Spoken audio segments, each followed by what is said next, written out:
नमस्कार, जय माता दी। मन्नू ज़िंदगी यूट्यूब चैनल में आप सभी का स्वागत है। बैसाख महीने में प्यासे को पानी पिलाने का महत्व क्यों है, जानने इसके बारे में एक कथा।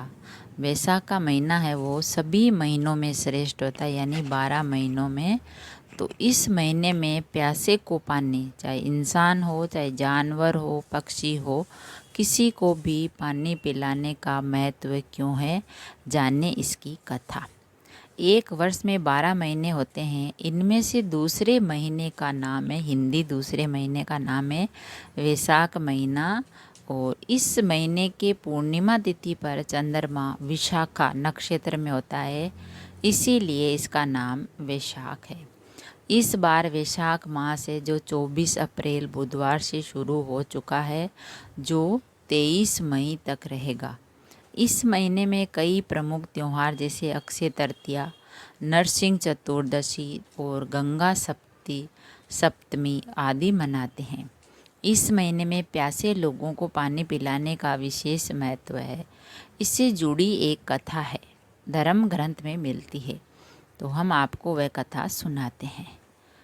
प्राचीन समय में वंग देश में हेमकांत नाम के एक राजा थे। एक दिन शिकार खेलते समय वे रास्ता भटक गए। वन में राजा को एक ऋषि दिखाई दिए। उनका नाम सतर्ची था। राजा ने उनसे जंगल से बाहर निकलने का रास्ता पूछा, लेकिन समाधि में होने के कारण उन्होंने कोई जवाब नहीं दिया। ये देखकर राजा क्रोधित हो गया, गुस्सा हो गया, और जैसे ही उन्होंने तलवार उठाई, ऋषि के शिष्य वहां आ गए और उन्होंने राजा को रोक दिया।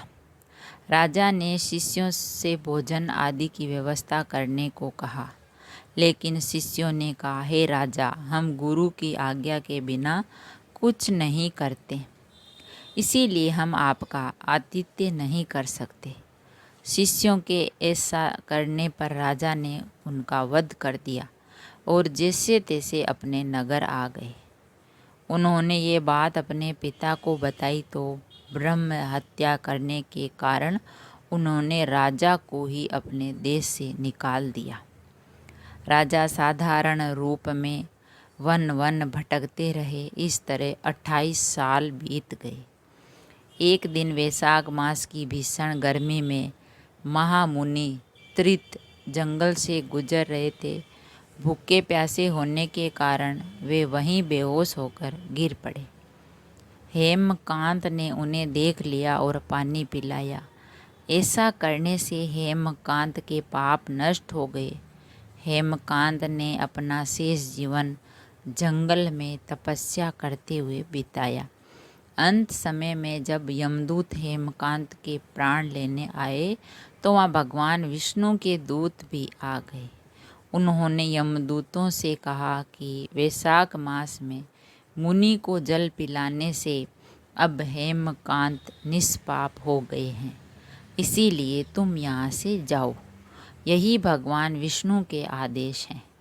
यमदूत वहाँ से चले गए।